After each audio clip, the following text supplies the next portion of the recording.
한정환 목사.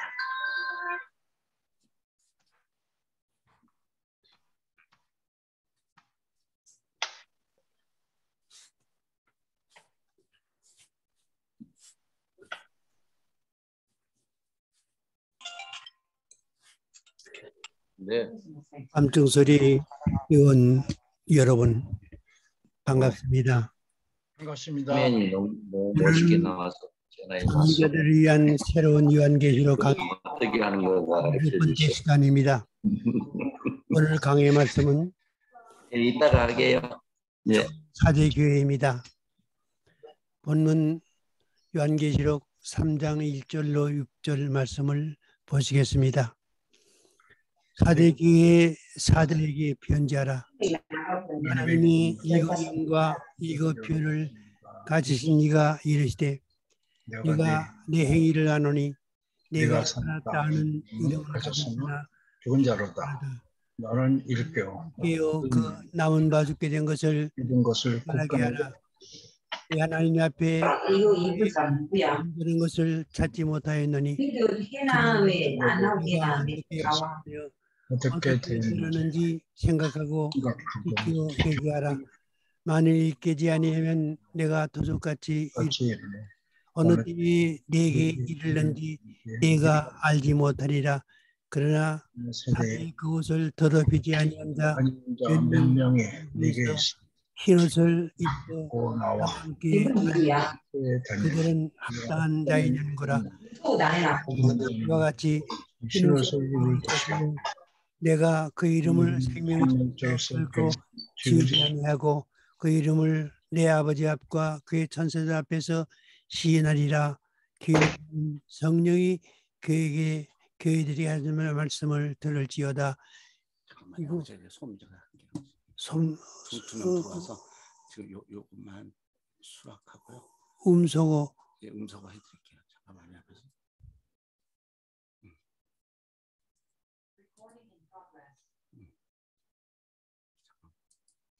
이제 안 될 거예요. 하세요.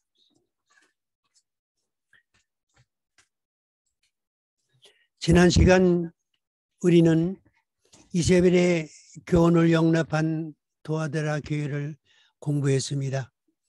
오늘은 7교회 중 5번째 교회로 사대 교회를 배우면서 종말에 살았다는 이름은 가졌으나 실상은 죽은 교회가 많이 있다는 사실을 바라보면서 우리 교회는 교인 수요는 늘어나고 교회는 부흥되지만 실상은즉 사대교회처럼 죽은 교회가 아닌가. 이 시간 사대교회를 통해서 우리들 교회의 교훈을 삼으려고 하는 것입니다. 사대교회는 살았다는 이름은 가졌으나 죽은 자라고 하는 책망을 들었습니다. 그들이 이 같은 책망을 듣게 된 이유는 내 하나님 앞에 내 행위에 온전한 것을 찾지 못했다고 하는 데 있었습니다. 그리스도인들이 하나님 앞에 온전한 행위를 가지지 못하면, 다시 말해서 온전한 순종의 열매를 맺지 못하면 사대 교회처럼 살았다는 이름은 가졌으나 죽은 자가 된다는 사실을 명심해야 합니다. 여기서 사대 교회가 듣게 된 이 같은 책망은 영혼이 없는 몸이 죽은 것 같이 행함이 없는 믿음은 죽은 것이니라고 말씀한 야고보 사도의 경고와 한맥이 되는 말씀이 되겠습니다. 여기서 사대 교회의 전모를 살펴보면 사대는 소마나 바로 아래쪽에 위치한 지역입니다. 교회가 세워진 정확한 기록은 없으나 사도 요한의 전도로 세워졌고 2세기에 이르러 추석가인 멜리토가 사대교회의 감독이 되므로 유명해진 것으로 알려진 교회입니다. 사대는 루디아의 수도로 금모래 생산으로 유명한 지역으로 부와 사치의 도시였습니다. 사대교회도 이런 주변의 사회적 영향을 받아 물질적 부여로 말미암은 영적 부패를 가져오게 되어 그들의 신앙이 죽은 신앙으로 변모된 것입니다.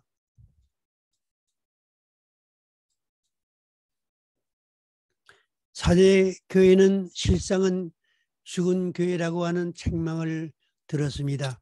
주님은 사대교회에 7 영과 7 별을 가지신 분으로 나타나셨습니다. 사대교회는 칭찬받을 만한 일이 없었습니다. 주님은 사대교회를 향하여 아주 특별한 책망을 주셨습니다. 사대교회는 스스로 살았다는 이름은 가지고 있었습니다. 그러나 주님의 눈은 속일 수 없습니다. 그들 스스로는 스스로 쏟고 있었지만 예수님은 내가 네 행위를 안다고 하신 것입니다.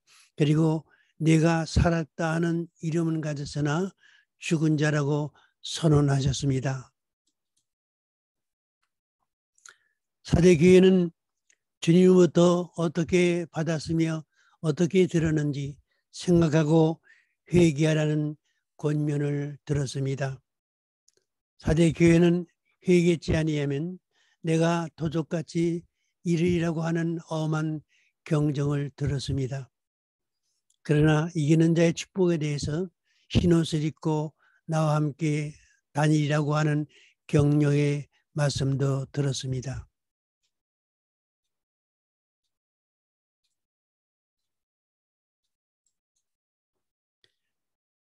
사대교회는 우리들에게 세속화된 교회의 전형적인 모습을 보여주고 있습니다. 이런 사대교회를 살리시기 위해 주님은 사대교회의 7 영과 7 별을 가지신 분으로 나타나신 것입니다. 7 영이란 성령을 말합니다. 성령은 죽은 영을 살리시기 때문에 영적으로 죽어있는 사대교회를 살리신 영으로 이처럼 7 영으로 나타나신 것입니다. 7 별은 7 교회의 사자들로 하나님의 교회를 살피시고 보호하시고 하나님의 종들을 권능으로 붙들고 계시는 주님의 모습을 이처럼 보이셨습니다. 사대교회는 주 재림의 준비가 전혀 되어 있지 않은 교회로 세속화된 교회의 전형적인 모습입니다. 이 교회의 주님은 내가 살았다 하는 이름은 가졌으나 죽은 자라는 책망을 주신 것입니다. 마지막 시대의 사회상은 노아 시대와 방관할 것이라고 주님은 경종하셨습니다. 마태복음 24장에서 노아의 때와 같이 인자의 임함도 그러하리라. 홍수 전에 노아가 방주에 들어가던 날까지 사람들이 먹고 마시고 장가들고 시집가고 있으면서 홍수가 나서 저희를 다 멸하기까지 깨닫지 못했으니 인자의 임함도 이와 같으리라고 말씀하셨습니다. 이 세상이 7째 대도 심판으로 지구가 폭발하여 땅이 물에 잠겨 멸망할 때까지 사람들이 노아 시대 사람들처럼 먹고 마시는 일에 전념할 것이라고 경종하신 것입니다.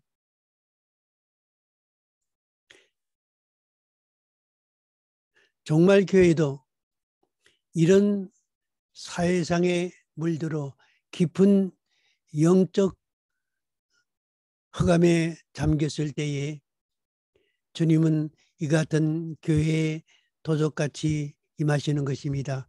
누가복음 21장 34절에서 너희는 스스로 조심하라. 그렇지 않으면 방탕함과 술 취함과 생활의 염려로 마음이 둔하여지고 뜻밖의 그날이 덫과 같이 너에게 임하리라고 경종하셨습니다. 여기서 덫과 같이 임하신다는 말씀은 그들이 주 재림의 소망 없이 세속적인 생활에 몰두하는 중에 준비 안 된 상태에서 주의 재림을 맞이함으로 축복이 아니라 재앙이 된다는 것을 의미하는 것입니다. 살았다는 이름은 있으나 죽은 신앙이란 어떤 믿음을 가리키는 것입니까? 그들이 가진 신앙은 예식하는 믿음이었습니다. 입에 주여 주여 하는 기도는 있었지만 그들의 생활에는 주님이 계시지 않았습니다. 하나님을 향한 열매가 없는 믿음은 예식하는 믿음입니다. 그들에게는 예식하는 믿음은 가지고 있었습니다. 그들의 기도는 진실한 믿음에서 나오는 기도가 아니라 발람의 기도처럼 세상적인 물질이나 욕망을 채우기 위한 기도였던 것입니다. 그들은 겉모양과는 달리 하나님 보시기에 악하고 게으르습니다. 그들은 자신들의 화려한 생활에만 정성을 기울여 온 것입니다. 한따라더 받았던 종의 경우가 그러했습니다. 주여, 당신은 굳은 사람이라 심지 않은 데서 거두고 해치지 않은 데서 모으는 줄을 내가 알았으므로 두려워하여 나아가서 당신의 한 딸 한 딸을 감추어 두었었나이다. 이렇게 말했습니다. 하나님의 교회에서 자신에게 주어진 직분을 소홀히 하면 우리는 악하고 게으른 종이 되는 것입니다. 예수님은 한 딸 한 딸을 도로 내놓은 종에게 이처럼 선언하셨습니다. 악하고 게으른 종아, 나는 심지 않은 데서 거두고 해치지 않은 데서 모으는 줄로 네가 알았느냐. 이 무익한 종을 바깥 어두운 데로 내어 쫓으라. 거기서 슬피 울며 이를 갈미 있으리라고 하셨습니다. 이 종은 7년 환난 중 후 3년 반에 대환난 가운데 던져져 슬피 울며 이를 갈미 있을 것입니다. 다음에 이들의 믿음은 주님 앞에 보이러 나온 외형적인 믿음이었습니다. 이사야 당시에도 이런 무리가 많았습니다. 신령과 진정으로 예배드리기 위해서 성전에 나와서가 아니라 몸만 하나님께 보이러 나오는 것입니다. 이에 대하여 하나님은 이사야 입을 통해서 너희가 내 앞에 보이러 오니 그것을 누가 너희에게 요구하였느냐, 내 마당만 밟을 뿐이라고 나무라졌습니다. 그들은 하나님께 예물을 드리긴 했지만은 더러운 것으로 드렸습니다. 하나님 앞에 드리는 예물은 그 사람의 믿음과 마음의 표현입니다. 그런데 이스라엘 백성들은 하나님 앞에 더러운 것으로 예물을 드렸습니다. 그들은 하나님께 드릴 예물을 가장 아름답고 흠없고 값진 것으로 선별한 것이 아니라 눈먼 것으로, 저는 것으로, 병드는 것으로 골랐습니다. 하나님은 이스라엘 백성들에게 이렇게 말씀하셨습니다. 만군의 여호와가 이르노라. 너희가 눈먼 희생 제물을 바치는 것이 어찌 악하지 아니하며 저는 것, 병든 것을 드리는 것이 어찌 악하지 아니하냐. 이제 그것을 너희 총독에게 드려보라. 그가 너를 기뻐하겠으며 너를 받아주겠느냐. 이렇게 책망하셨습니다.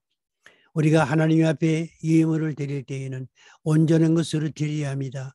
11조도 온전하게 드려야 합니다. 감사의 물도 온전하게 드려야 합니다. 부끄럽게 드리는 예물은 병든 것, 저는 것, 눈먼 것을 드리는 것이 되는 것입니다. 이들에게도 행하는 권능은 있었습니다. 주의 이름으로 행하는 권능은 어떤 것이건 귀합니다. 하나님께서는 각 교회에 이 같은 권능을 은사로 주었습니다. 그러나 인류의 종말에는 불법이 성할 것이라고 하셨습니다. 그러면 어떤 일이 불법에 속합니까? 선한 열매가 없이 행하는 권능은 모두 다 불법입니다. 이들이 행하는 권능은 입으로는 하나님의 영광을 위한다고 하지만 실상은 즉 자신의 명예와 유익을 위한 일에 지나지 않는 것입니다. 주의 이름으로 선지자 노릇하고 귀신도 쫓아내고 많은 권능도 행했지만 이에 대하여 주님이 내리신 선언은 무엇이었습니까? 그때 내가 저희에게 밝히 말하되 내가 너희를 도무지 알지 못하니 불법을 행하는 자들아 내게서 떠나가라고 명령하셨습니다. 사대교회가 회개해야 할 일에 대하여 2절과 3절에서 이렇게 말씀해 줍니다.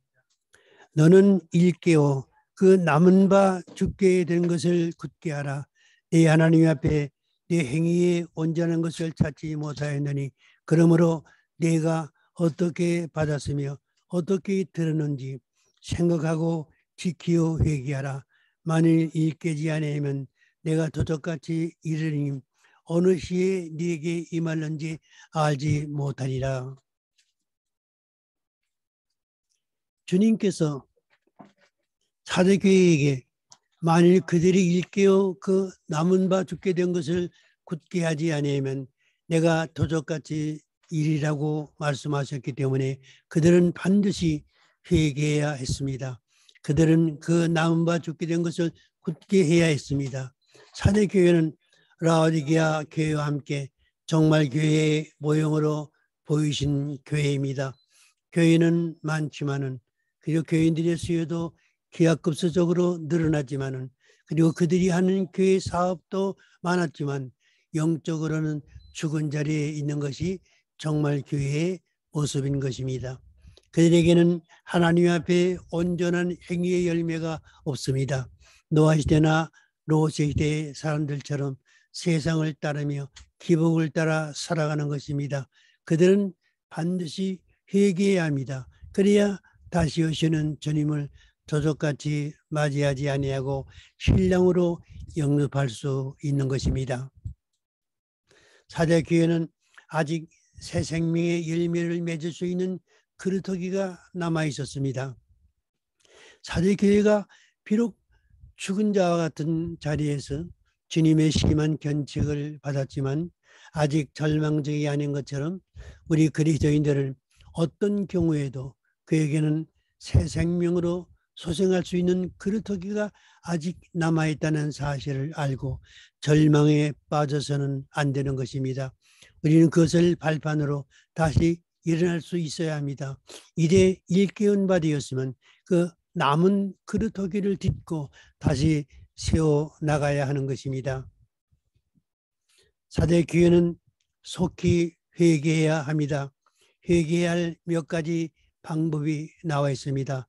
그러므로 내가 어떻게 받았으며 어떻게 들었는지 생각하고 지키어 회개하라고 하셨습니다. 첫째로 회개하는 일은 먼저 어떻게 받았는가를 생각해야 합니다. 네가 받았다고 하는 말씀은 하나님의 은혜를 말합니다.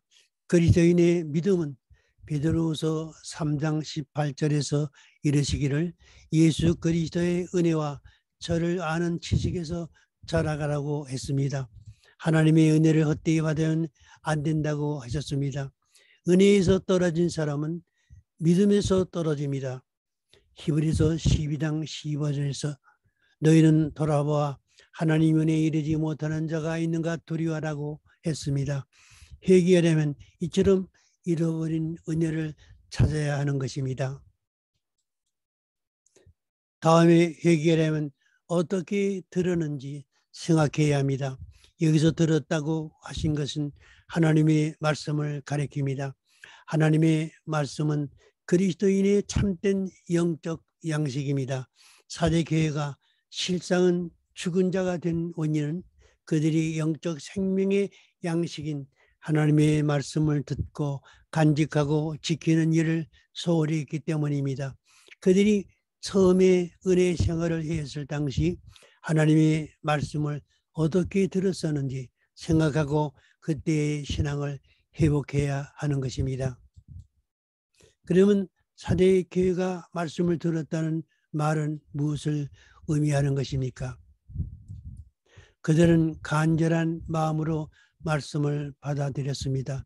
그들은 말씀을 마음에 간직했습니다. 좋은 밭에 떨어진 씨앗으로 받은 것입니다. 말씀을 순종함으로 그들의 생활에 영적 열매를 맺었습니다.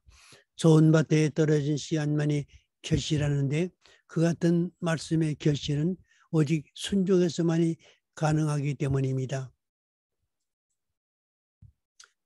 사대교회가 지난날 은혜 가운데에서 살아갔을 때에는 이처럼 말씀에 대한 간절함이 있었지만 은혜가 떨어짐에 따라 말씀도 그들의 마음과 생활에서 멀어진 것입니다.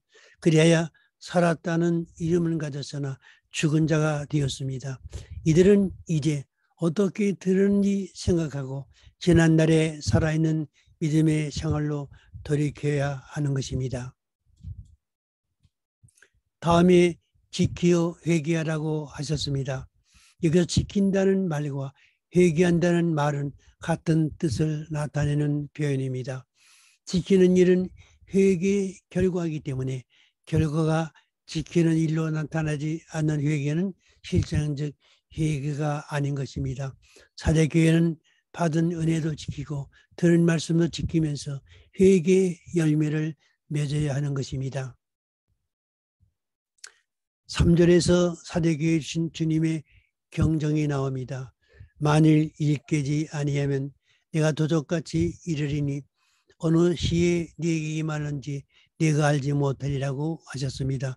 예수님은 사대교회에 만일 일깨지 아니하면 내가 도적같이 이를 것이라고 하신 것입니다. 일깨지 아니하면 이란 말은 모처럼 주어진 회개의 기회를 상실한다는 뜻입니다. 이런 교회의 주님은 도적같이 이르는 것입니다. 이 말씀은 예고 없는 주의 재림으로 이때 이들은 회개할 기회도 없이 재림하시는 주님에 의해 그들이 행한 일에 대한 보응을 받을 것이라고 하신 것입니다. 이들은 결국 영적 소경으로 계시된 시대적 징조를 전혀 깨닫지 못하게 되고 예언의 성취나 계시록의 내용에 대하여 아직 닫혀진 묵시가 되기 때문에 그들에게 멸망의 날이 속히 올 것이란 사실은 너무나도 당연한 일입니다. 이에 대하여 이사야 선지자는 이사야 29장 9절 이하에서 다음과 같이 예언해 주고 있습니다. 너희는 놀라고 놀라라. 너희는 맹인이 되고 맹인이 되라. 그들의 취함이 포도주로 말미암음이 아니며 그들의 비틀거림이 독주로 말미암음이 아니니라. 대저 여호와께서 깊이 잠들게 하는 영을 너희에게 부어주사 너희의 눈을 감기셨음이니 그가 선지자들과 너희의 지도자인 선견자들을 덮으셨습니다. 그러므로 모든 계시가 너희에게는 봉한 책의 말처럼 되었으니 그것을 그 아는 자에게 주며 이르기를 그대에게 청하노니 이를 읽으라 하면 그가 대답하기를 그것이 봉해졌으니 나는 못 읽겠노라 할 것이요 또 그 책을 글 모르는 자에게 주며 이르기를 그대에게 청하노니 이를 읽으라 하면 그가 대답하기를 나는 그를 모른다 할 것이니라. 사대교회처럼 성도들을 양육하는 하나님의 종들이 정말 계시에 이처럼 눈먼 소경이 되어 가르치지 못하면 그 교회의 성도님들은 주의 종들과 똑같이 눈먼 소경으로 둘 다 주의 날을 도적같이 맞이하게 될 것임을 경정하신 말씀인 것입니다.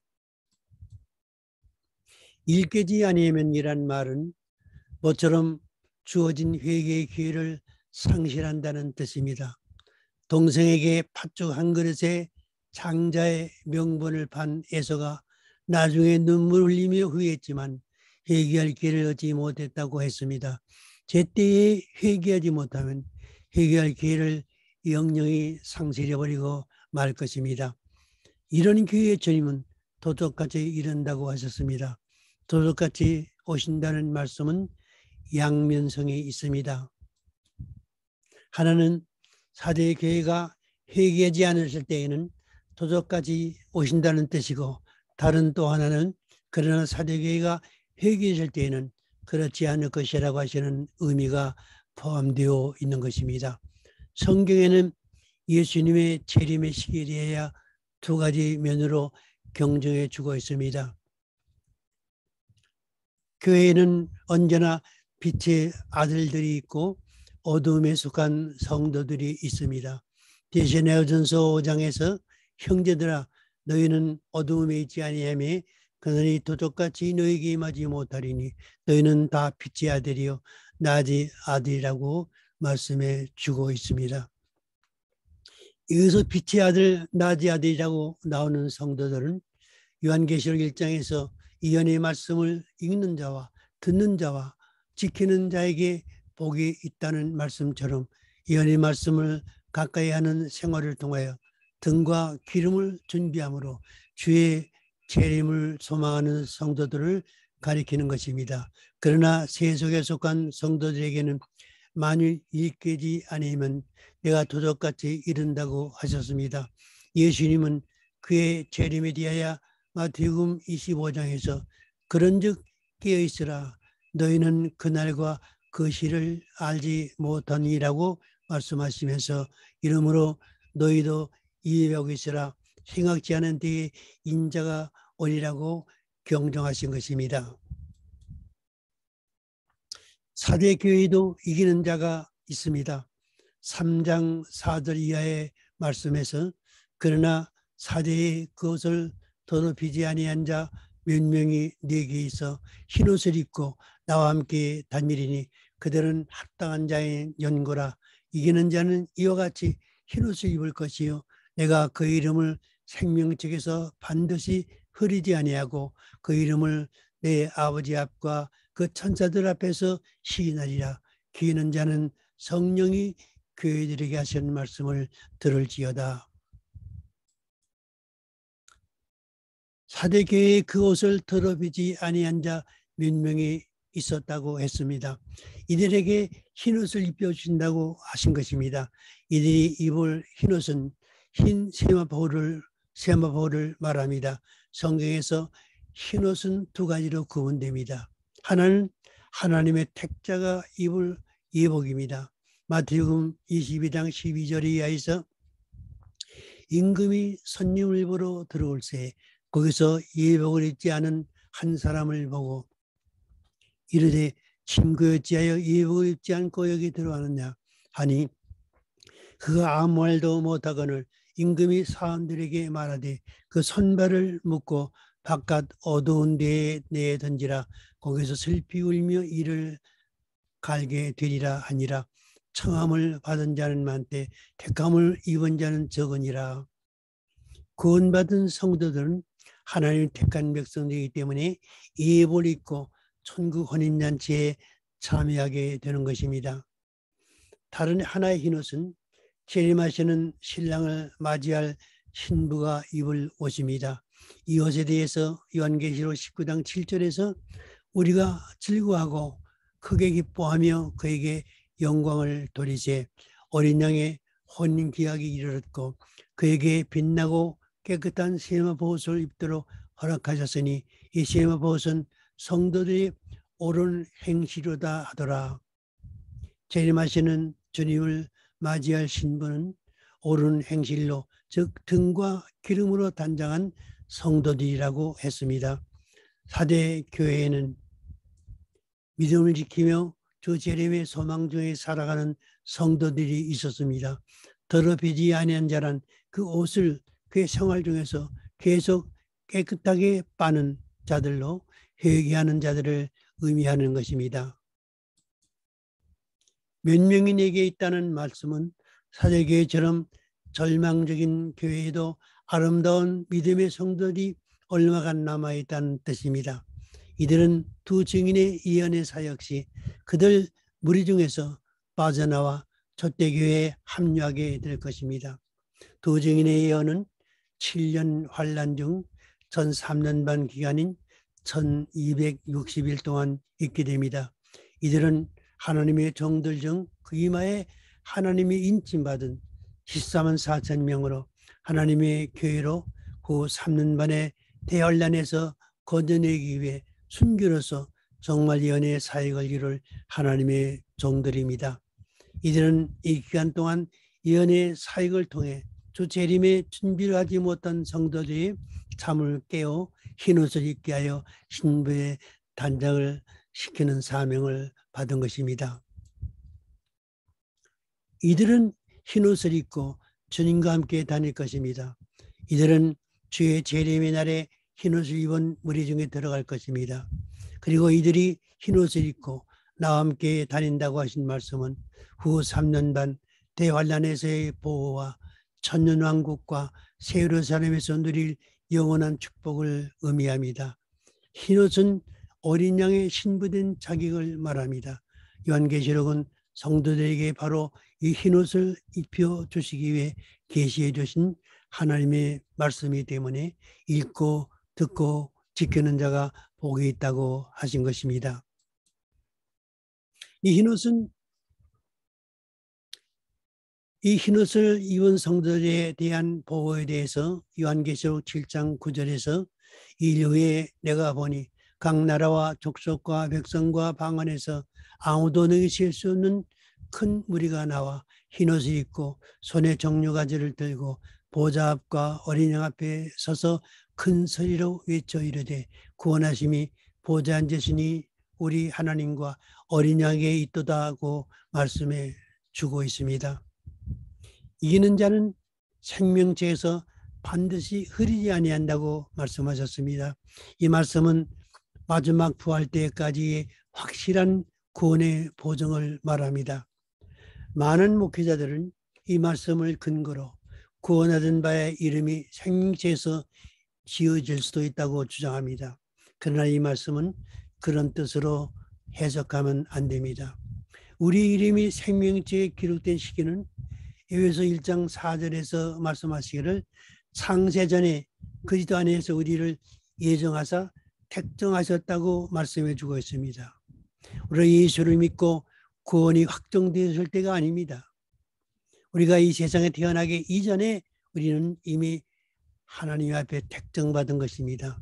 우리가 하나님을 사랑하기 때문에 생명책에 기록된 것이 아닙니다. 내가 하나님을 알지도 못했을 때에 창세전에 이미 내 이름이 생명책에 기록된 것입니다. 생명책에 기록된 내 이름은 천국에 들어가 영생을 누리기까지 기록된 그 책에 그대로 남아있게 될 것입니다.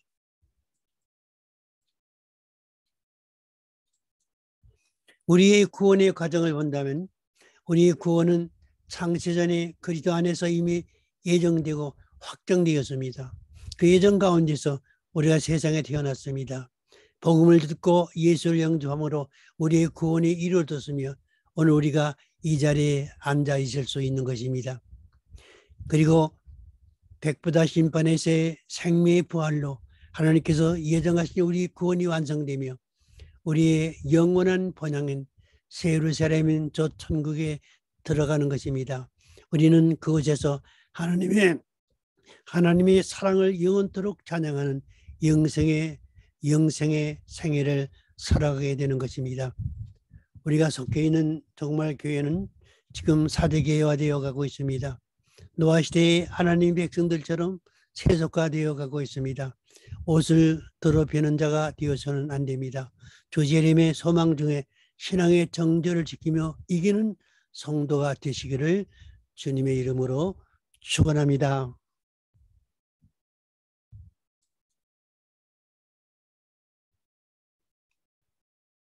밤중소리 사역회는 이 연의 말씀을 담대히 증거함으로 우리 교회 성도들을 닥쳐올 대환란에서 건져내고 천년왕국의 축복을 누리게 하려는 사명자들의 모임입니다. 할렐루야. 기도하시겠습니다.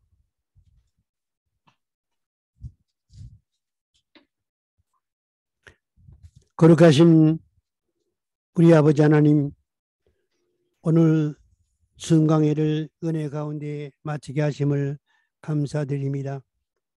오늘 강의에 참여하신 밤중소리 회원들, 하나님의 종들을 주의 날에 14만 4천의 반열에 서게 하시고 하나님께로 쓰임받게 하시고 충성된 종의 사역을 이룰 수 있기를 원하옵나이다. 아멘. 강의 시간에 다시 만나는 기쁨이 있기를 간절히 바라면서 예수님 이름으로 기도드리옵나이다. 아멘. 다음 수고했습니다.